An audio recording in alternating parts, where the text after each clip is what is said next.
नमस्कार दर्शकों, मैं हूं अनिका आर्यन और आप देख रहे हैं हिंद किसान में ये एक और इंटरव्यू। हमारे साथ आज राजेंद्र पाल सिंह जी हैं जो कि पंतनगर के से जो पास ही जो नजदीक ही एक जिला पड़ता है उधम सिंह नगर, वहां से हैं और एक प्रगतिशील किसान हैं।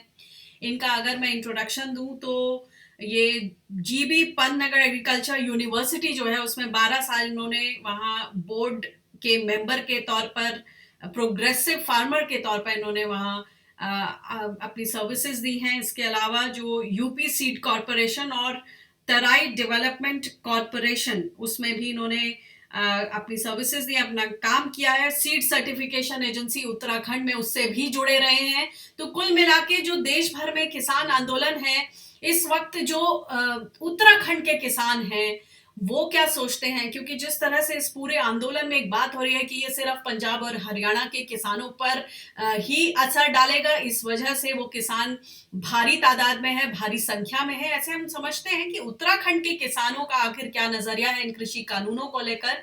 राजेंद्र जी, बहुत बहुत स्वागत है आपका इस चर्चा में।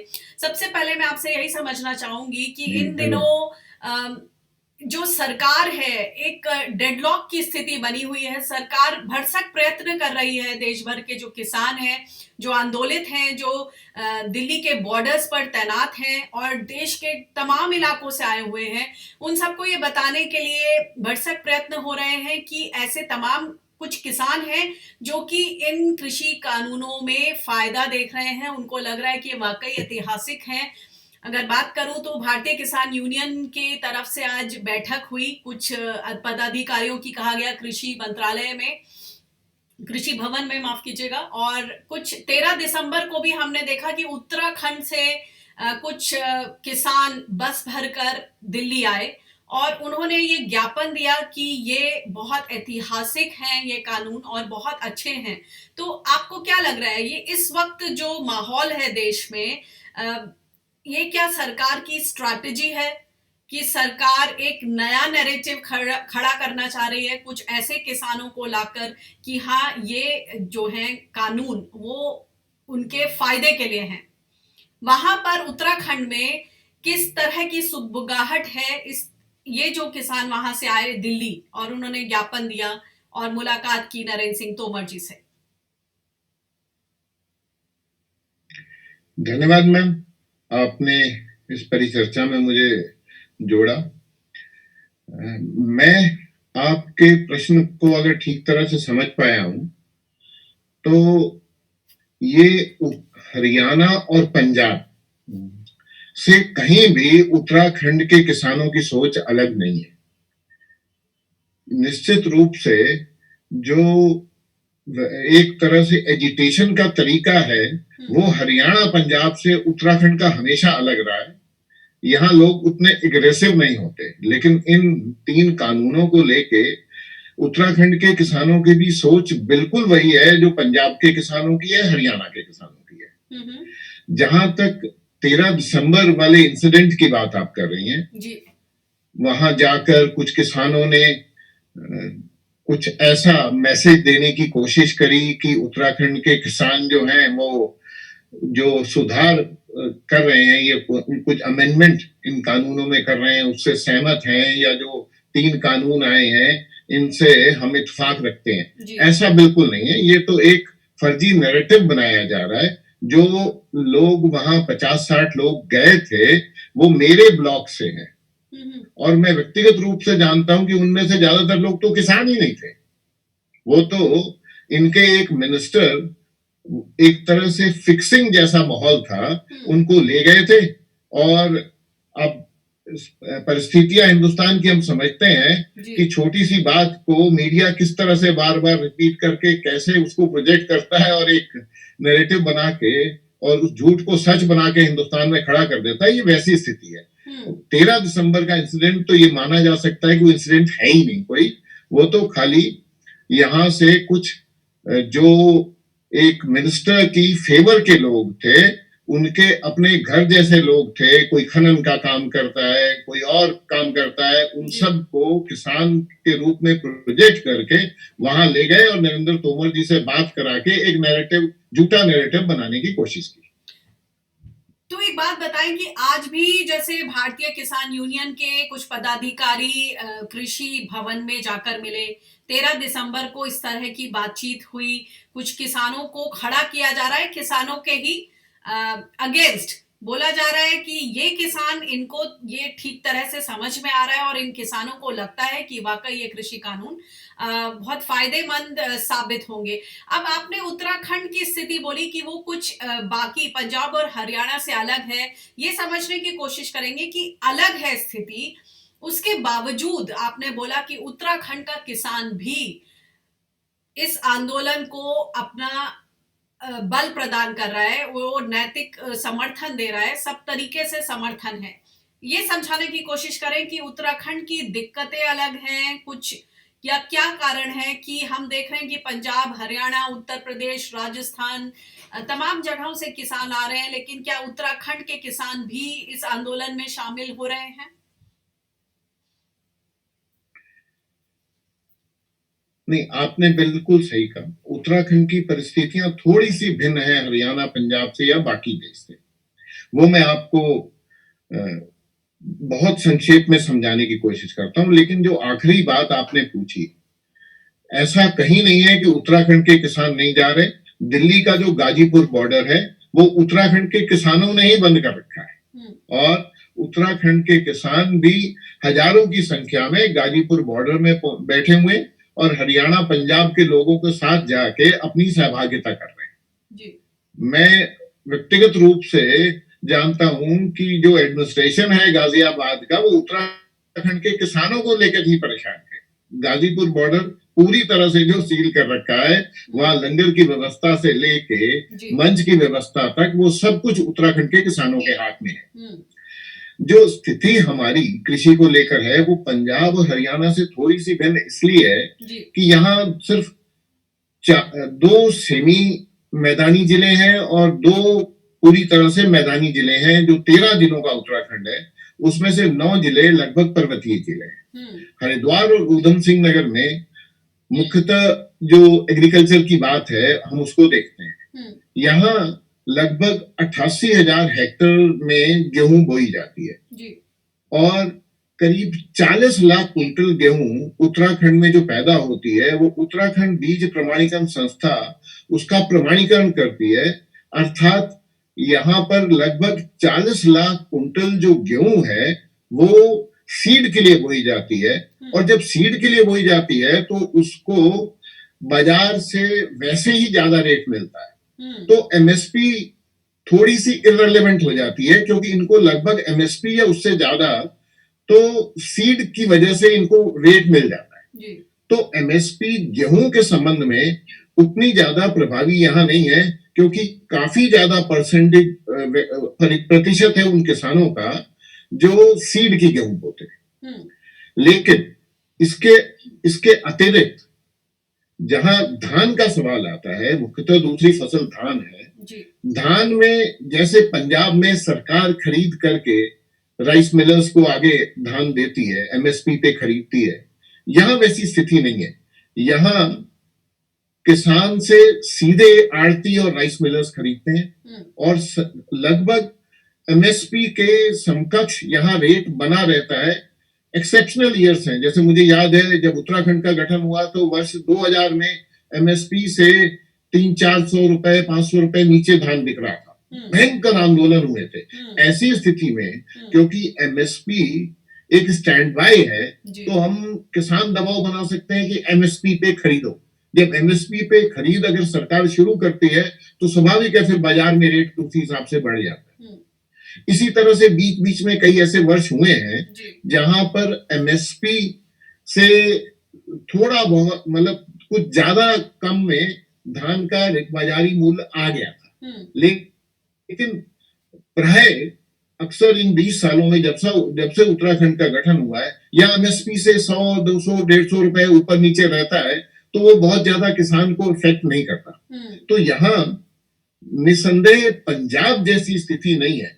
लेकिन अगर हमारा मानना यह है और ये सच्चाई भी है कि अगर एमएसपी जिस तरह से ये कानून इस एमएसपी वाले फैक्टर के साथ जो कुछ करने जा रहे हैं, आप मंडी ये बंद कर रहे हैं, कह नहीं रहे बंद कर रहे हैं, लेकिन जिस तरह की परिस्थितियां उत्पन्न होंगी जब मंडी में टैक्स के माध्यम से माल बिकेगा और बाहर एक अपने आधार कार्ड से कोई कुछ भी खरीद लेगा और वहां टैक्स नहीं लगेगा, तो धीरे धीरे ऐसी परिस्थितियां उत्पन्न हो जाएंगी कि मंडियां अपने आप खत्म हो जाएंगी। मंडियां खत्म हो जाएंगी, एमएसपी खत्म हो जाएगा। जब एमएसपी कानून नहीं बनेगा तो एमएसपी सरकार कह रही कि हम खत्म नहीं कर रहे, पहले जैसी स्थिति रहेगी। लेकिन सच्चाई तो यह है कि आप परिस्थितियां ऐसी क्रिएट कर देंगे कि एमएसपी अपने आप ही खत्म हो जाएगी। जब एमएसपी एक स्टैंड बाई के रूप में नहीं रहेगा तो फिर अपने आप ही शोषण होना शुरू हो जाएगा किसानों का।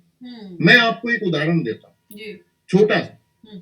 जब मैं ये UP seeds and TDC corporation के बोर्ड में था, 92 से 98 तक मैं इसके बोर्ड में था, और मैं वहां देखता था टीडीसी एक लीडर के रूप में थी और हम उस संस्था से 10 लाख कुंटल का टर्नओवर करते थे।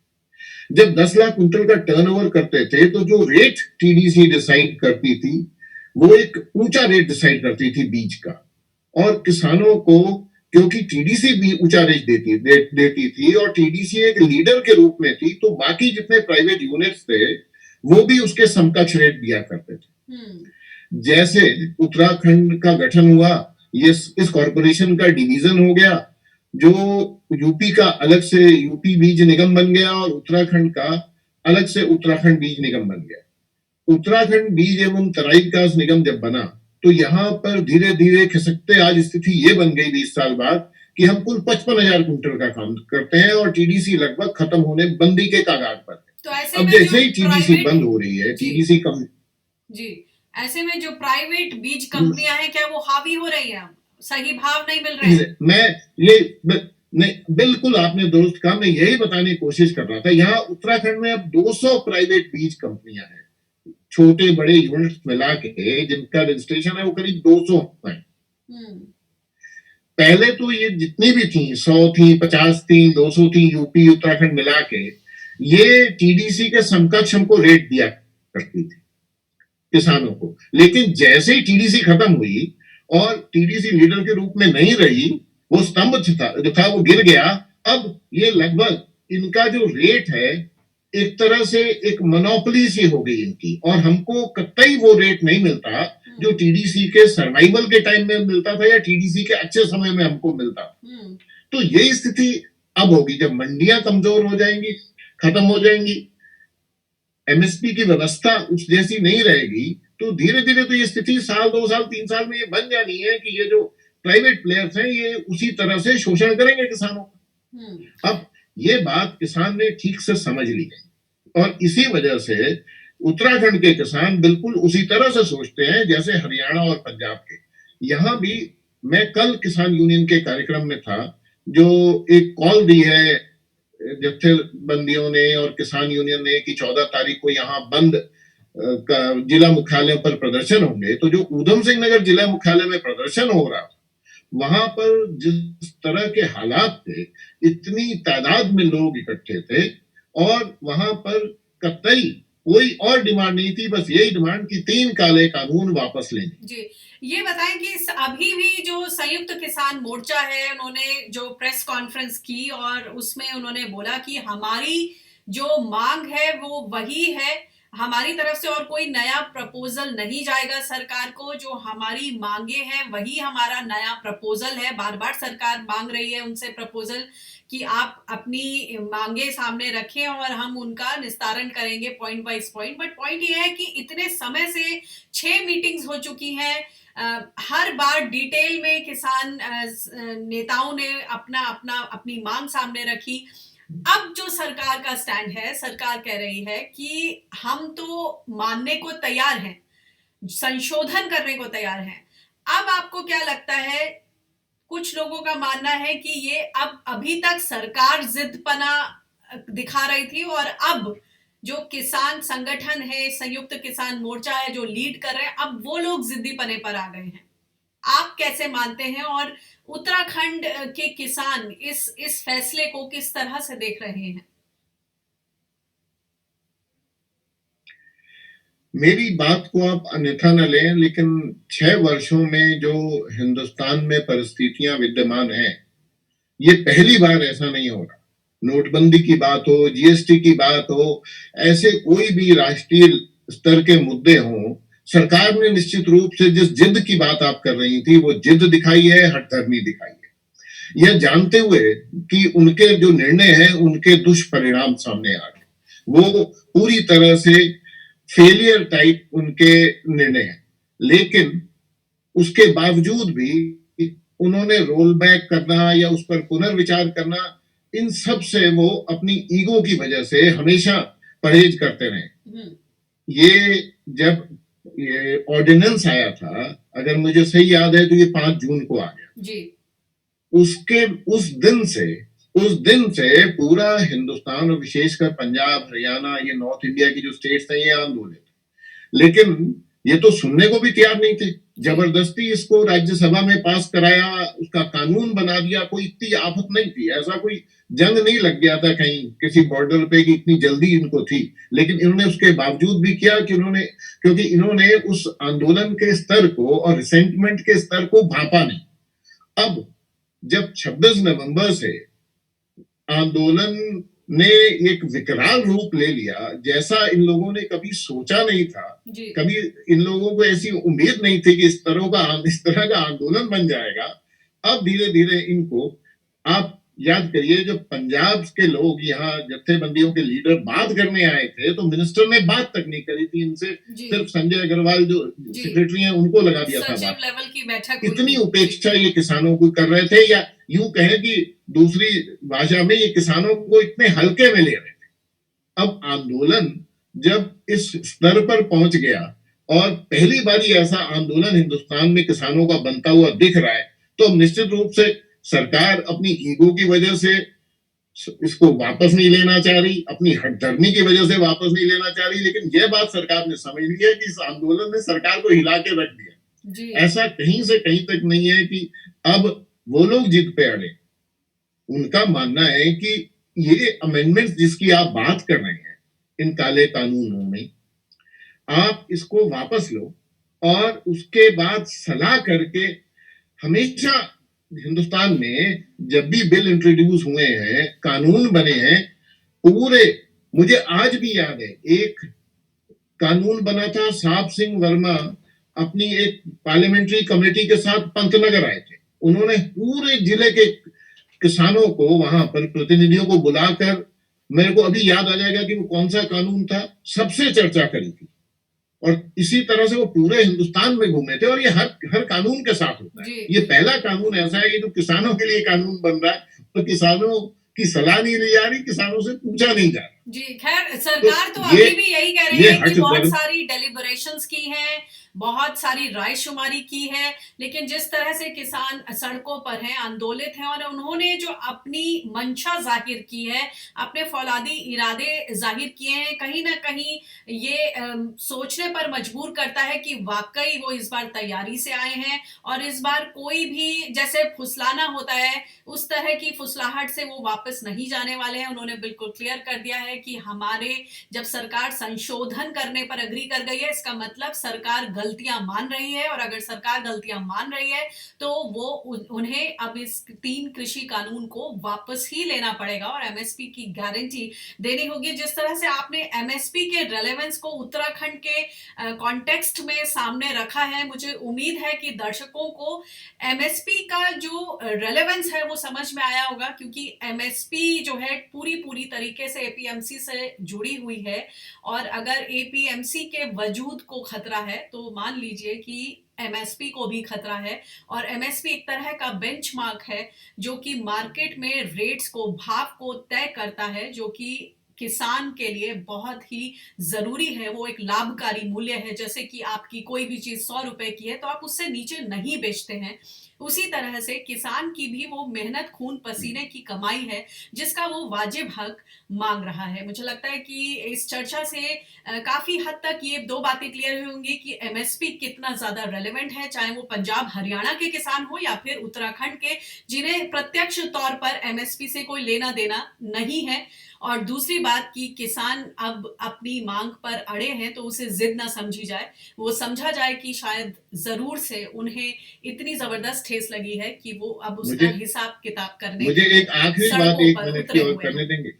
एक जी आखिरी बात है। जी मैं आपने अभी बड़ी अच्छे से इस पूरी बात को रखा। मैं एक बात जो आपने इसमें कही, मैं उसको करेक्ट करना चाहता हूं। आपने कहा कि सरकार ये कह रही है कि ये बिल लाने से पहले हमने पूरी रायशुमारी करी और सब लोगों से चर्चा करने के बाद हम इस बिल को लेकर आए। जी और शुरुआत में आपने मुझसे वो जो 13 दिसंबर को लोग वहां गए थे नरेंद्र तोमर जी के घर पर जी और अपने समर्थन की बात कर रहे थे, जी उसके बारे में जानकारी ली। अगर इसी 13 दिसंबर की घटना के क्रम में आप देखें तो मैं आपको धरातल पे जो हुआ वो मैंने आपको सच्चाई अवगत कराई कि वो जो 50-60 लोग गए थे उसको एक बीजेपी का मिनिस्टर लेकर गया था और वहां पर उनमें आधे किसान ही नहीं थे। तो ये तो एक नैरेटिव बनाने की बात थी।